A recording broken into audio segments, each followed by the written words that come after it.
नमस्कार, स्वागत है आपका। मैं हूं आपके साथ सुमित झा।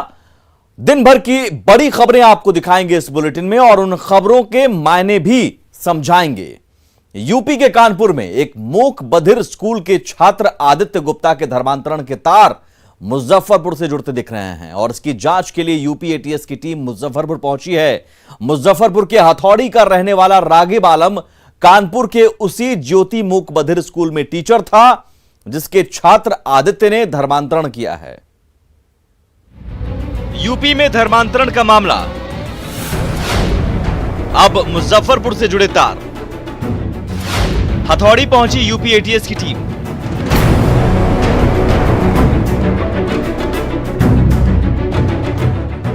यूपी एटीएस की टीम धर्मांतरण मामले में शनिवार को मुजफ्फरपुर पहुंची। यूपी के गाजियाबाद में चल रहे धर्मांतरण के मामले में जिले के हथौड़ी थाना क्षेत्र का तार जुड़ा है। वहां पूछताछ के बाद मिली जानकारी पर शनिवार को एटीएस की टीम ने हथौड़ी इलाके में पहुंचकर पूछताछ की। हालांकि एसएसपी जयंतकांत ने एक युवक से एटीएस द्वारा पूछताछ की बात कही है। उत्तर प्रदेश के कानपुर में डेफ एंड डम स्कूल के एक बच्चे के धर्मांतरण का मामला अब मुजफ्फरपुर तक पहुंच गया है। जांच की कड़ी मुजफ्फरपुर तक आई है और एटीएस की टीम मुजफ्फरपुर में कैंप कर रही है। एटीएस की टीम के आने के बाद गांव में तरह तरह की बातें हो रही हैं। मूक बधिर युवक 1.5 महीना पहले यूपी के कानपुर से अपने गांव आया था, जिसका नाम रागिब आलम है। रागिब के पिता इफ्तिखार आलम ने भी इस बात की पुष्टि की है। बेटे को मेधावी बताते हुए शिक्षक के तौर पर काम करने की बात कही है। साथ ही धर्मांतरण में किसी तरह के हाथ होने से इनकार किया। अब उन लोगों को क्या शक है रागिब पर वो जाने, वो हम नहीं जानते हैं। लेकिन हमको ऐसा लगता है कि चूंकि रागिब वहां पे टीचर थे के हैसियत से काम कर रहे थे और मुसलमान थे, अब वो लड़का मुसलमान हुआ है तो कहीं उन लोगों को ये शक हो रहा होगा कि इसने उसको मुसलमान बनने के लिए उत्प्रेरित किया होगा। तो रागिब खुद ही अपने मजहब के बारे में कोई जानकारी नहीं है रागिब को, तो वो दूसरे को क्या जानकारी दे करके उत्प्रेरित कर सकता है। उधर उत्तर प्रदेश में 20 से ज्यादा परिवारों ने यूपी एटीएस को बयान दिया है, जिसमें कहा गया है कि आरोपियों ने उनके बच्चों का धर्म परिवर्तन कराया है। पिछले दिनों एक वीडियो में मोहम्मद उमर गौतम ने लालच देकर 1000 लोगों का धर्म परिवर्तन कराने की बात कबूल की थी। सुधीर कुमार, न्यूज 18, मुजफ्फरपुर। और अब खबर तो समझिए। दरअसल यूपी एटीएस ने जबरन धर्मांतरण कराने वाले रैकेट का भंडाफोड़ किया था। यूपी एटीएस ने पूरे मामले में 2 मौलानाओं को गिरफ्तार भी किया है। बीते 2 साल से चल रहे धर्मांतरण के इस रैकेट में मूक बधिर बच्चों और महिलाओं का धर्म परिवर्तन करा दिया जाता था। अब तक यह रैकेट 1000 लोगों का धर्म परिवर्तन करा चुका है। पकड़े गए दोनों आरोपी मोहम्मद उमर गौतम और मुफ्ती काजी जहांगीर कासमी दिल्ली के जामिया नगर इलाके के रहने वाले हैं। उत्तर प्रदेश के लॉ एंड ऑर्डर के एडीजी प्रशांत कुमार के मुताबिक इन्हें विदेशों से फंडिंग मिलती थी और इसके सहारे देश के सौहार्द को बिगाड़ने का काम किया जा रहा था। यूपी में धर्म परिवर्तन का मुजफ्फरपुर कनेक्शन सामने आया है। एटीएस की टीम मुजफ्फरपुर में इस वक्त कैंप कर रही है। हथौड़ी के रागिब आलम से पूछताछ की गई है। साथ ही उसके मोबाइल और लैपटॉप को भी कब्जे में लिया गया है। रागिब आलम कानपुर के उसी स्कूल में टीचर थे जिस स्कूल का छात्र आदित्य धर्मांतरण का शिकार बना है। दरअसल धर्मांतरण गैंग का शिकार बना आदित्य गुप्ता यानी अब्दुल खुद इस्लामिक ट्रेनर बन गया था। आदित्य के दिमाग में पहले हिंदू धर्म के प्रति जहर भरा गया और फिर यही काम वो अपने साथ पढ़ने वाले साथियों के साथ करने लगा। आदित्य ने अपने 2 दोस्तों को धर्मांतरण गैंग के इशारे पर टारगेट पर लिया था। इनमें से एक गोविंद नगर का रहने वाला था। आदित्य का दोस्त उसके लगातार संपर्क में था। आदित्य या अब्दुल उसके घर भी जाया करता था। दरअसल धर्मांतरण में ऐसे लोगों को निशाना बनाया जा रहा था जो धर्मांतरण का ज्यादा विरोध नहीं करते थे और आसानी से लालच में फंस जाते थे। आगे बढ़ते हैं। पटना में आज बीजेपी प्रदेश कार्य समिति की बैठक हुई, जिसमें दिल्ली से पार्टी के राष्ट्रीय अध्यक्ष जेपी नड्डा समेत कई बड़े नेता जुड़े। बीजेपी अध्यक्ष ने इस दौरान बीजेपी कार्यकर्ताओं को कई टास्क दिए। पूरी रिपोर्ट देखिए, फिर खबर तो समझिए। हमारा कार्यकर्ता कोई इस देश में बिना वैक्सीनेशन के न रह जाए, ये योजना हमको करना है। बिहार में कोरोना टीकाकरण अभियान में और भी तेजी आएगी। बीजेपी के राष्ट्रीय अध्यक्ष जेपी नड्डा ने इसे लेकर पार्टी कार्यकर्ताओं को टास्क दिया है। पटना में आयोजित बीजेपी प्रदेश कार्य समिति की बैठक में वर्चुअल तरीके से जेपी नड्डा ने भी संबोधित किया। सबसे पहले उन्होंने पार्टी के सभी कार्यकर्ताओं से टीका लेने की अपील की। साथ ही उन्होंने हर नेताओं को हर हफ्ते 2 दिन वैक्सीन सेंटर का दौरा कर टीकाकरण की जानकारी लेने के निर्देश दिए हैं। हमारा कार्यकर्ता कोई इस देश में बिना वैक्सीनेशन के न रह जाए, ये योजना हमको करना है। और इसलिए मैं आपसे निवेदन करना चाहूंगा, हमारे चुने हुए प्रतिनिधि, हमारे एमपी, हमारे मिनिस्टर, हमारे स्टेट मिनिस्टर्स, हमारे एमएलए, हमारे जिला परिषद के सदस्य, हमारे ग्राम पंचायत के सदस्य, सबके लिए सप्ताह में 2 बार किसी भी वैक्सीनेशन सेंटर में जाकर वहां के कार्यकर्ताओं को प्रेरित करना और लोगों को वैक्सीनेशन के लिए प्रेरित करना, यह हमारा काम होगा। यह हमको हर सप्ताह दिसंबर तक करना है, ताकि एक भी व्यक्ति इससे छूट न जाए और हमारा बूथ कोरोना मुक्त हो जाए और वैक्सीनेशन युक्त हो जाए। इसके लिए हमको काम करना पड़ेगा।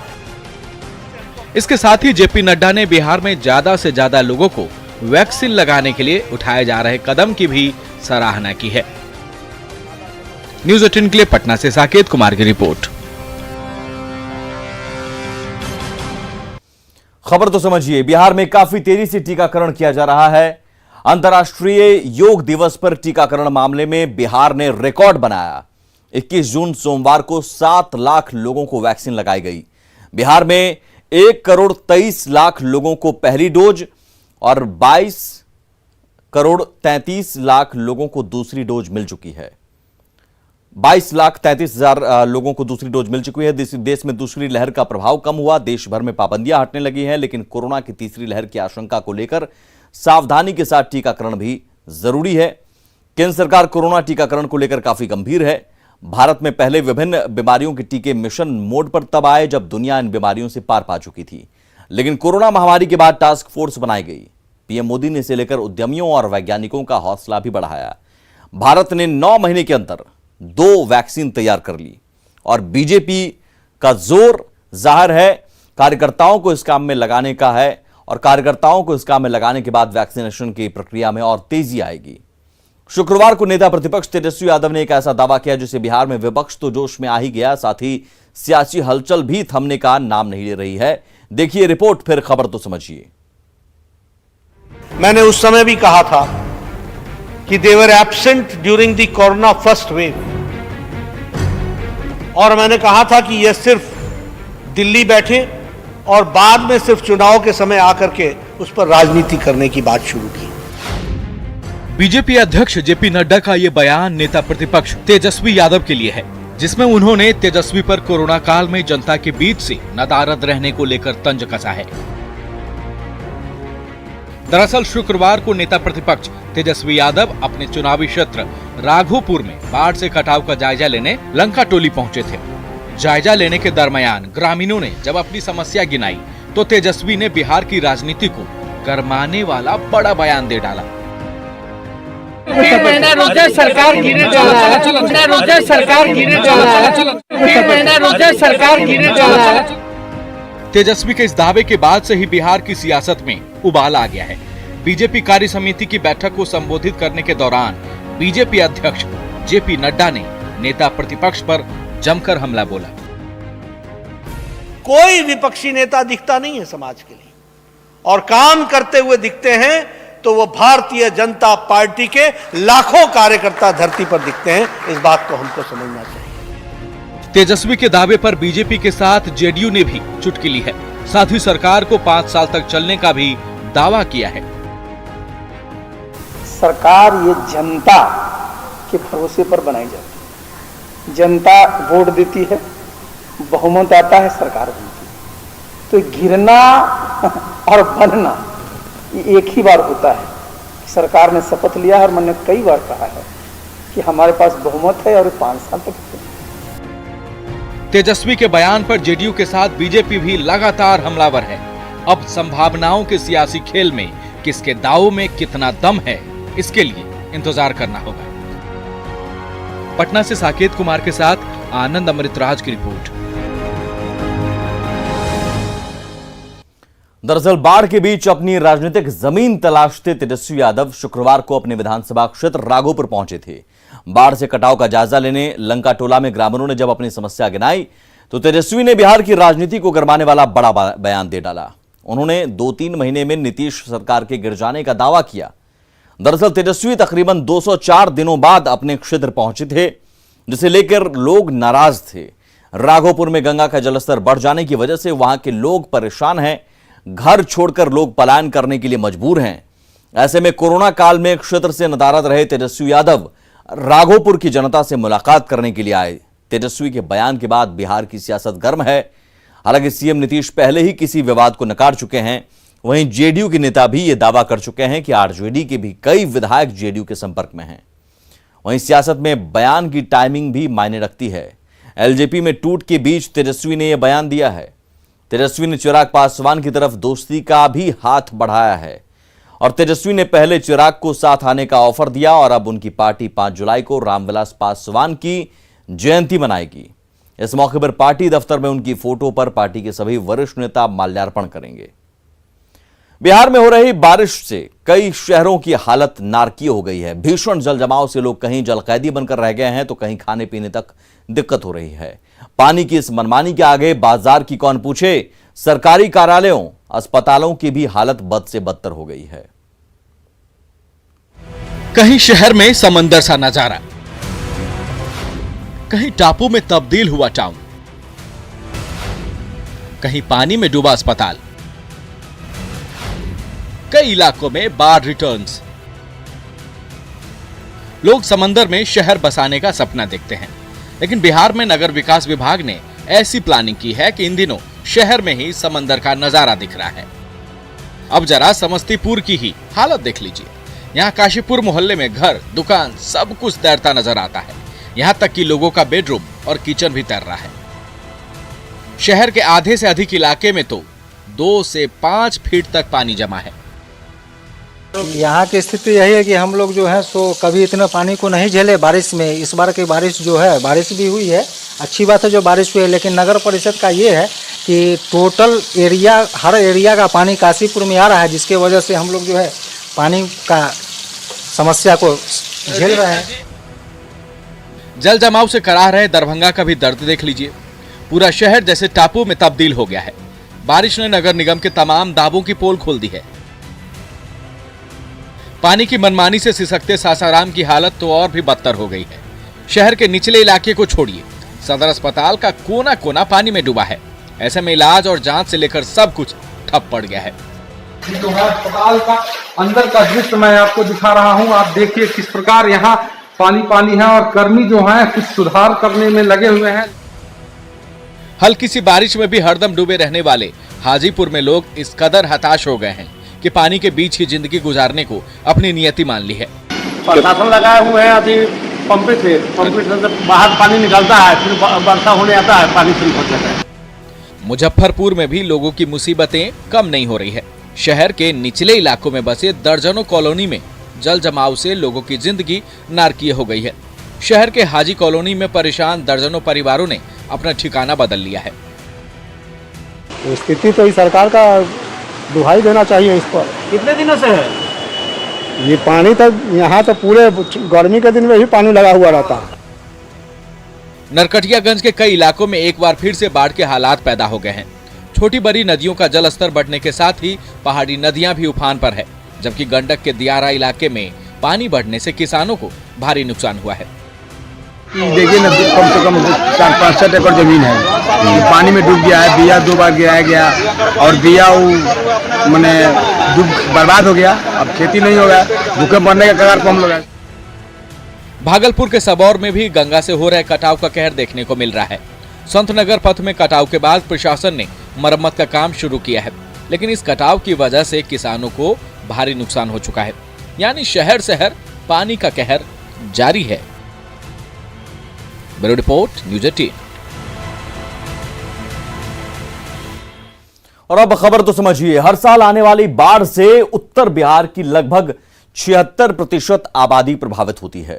बरसात के दिनों में कटाव एक अहम समस्या है। जब नदियों में जरूरत से ज्यादा पानी आता है तो उसकी धार तेज हो जाती है और यह धार तेज होने की वजह से नदी किनारे कटाव होता है। पेड़ों की कटाई की वजह से भी कटाव होता है। कटाव की वजह से नदी उस जमीन पर कब्जा जमा लेती है और इसलिए गांव के गांव विलीन होते जाते हैं। कटाव को रोकने के लिए जियो टैग लगाया जाता है, जियो बैग लगाया जाता है। जियो बैग की मदद से कटाव को रोका जाता है। शहर में छोटे बड़े नालों की उड़ाही नहीं होने से भी समस्या है। शहरों में जल निकासी का समुचित इंतजाम नहीं रहने के कारण बारिश होते ही नगर परिषद का पूरा सिस्टम हांफता नजर आता है और जल निकासी का समुचित इंतजाम जरूरी है। बारिश से शहर में भी बाढ़ जैसे हालात हो जाते हैं और लोगों को मुश्किलों का सामना करना पड़ता है। जल जमाव से बीमारियों के फैलने का भी खतरा होता है और यह हर साल की कहानी है। और हर साल बरसात से पहले दावे किए जाते हैं कि नगर निगम ने पूरी तैयारी कर ली है, लेकिन वो तैयारियों पर बारिश पानी फेर देता है। पेरिस में चल रहे तीरंदाजी विश्व कप में झारखंड की तीरंदाज दीपिका कुमारी का जलवा देखने को मिला। दीपिका ने एक दिन में 3 गोल्ड मेडल पर निशाना साधा है। पहले तो रिकर्व मुकाबले में झारखंड की कोमालिका बारी और अंकिता भक्त के साथ सोना जीता, फिर अपने पति अतनु दास के साथ मिक्स्ड डबल्स का खिताब जीता। वहीं व्यक्तिगत स्पर्धा में भी गोल्ड पर निशाना साधा। पीएम मोदी ने भी अपने मन की बात में दीपिका को टोक्यो ओलंपिक के लिए शुभकामनाएं दी।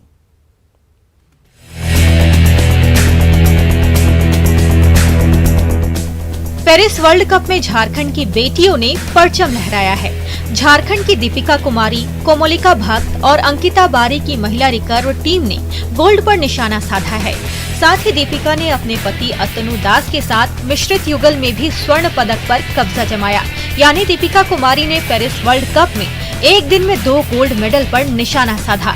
पीएम मोदी ने भी अपने मन की बात में झारखंड की गोल्डन गर्ल दीपिका कुमारी का जिक्र किया और उन्हें टोक्यो ओलंपिक के लिए शुभकामनाएं दी।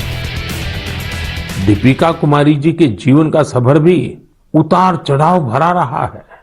दीपिका के पिता ऑटो रिक्शा चलाते हैं और उनकी मां नर्स हैं।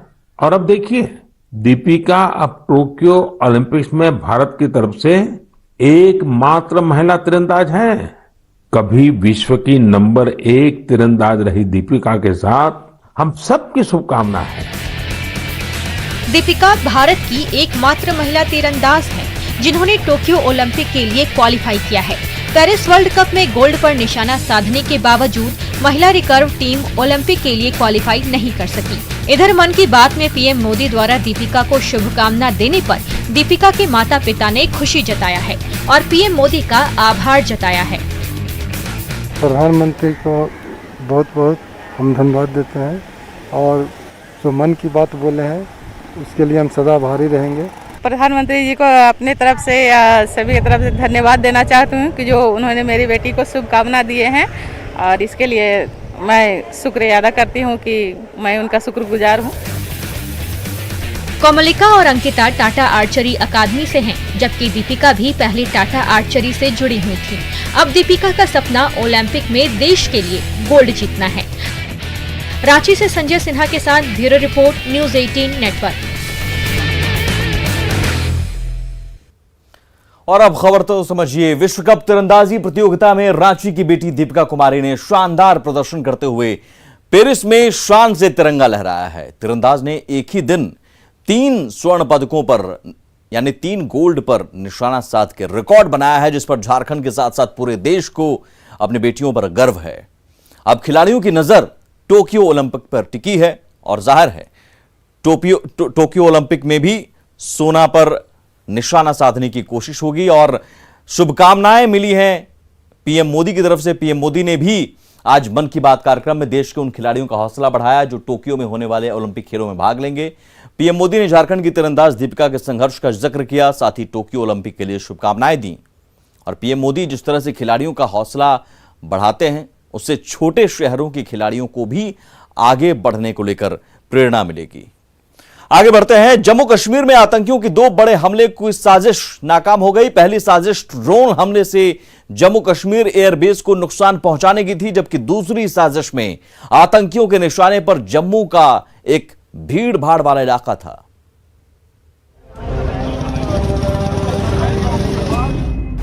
जम्मू एयरफोर्स स्टेशन पर हमला।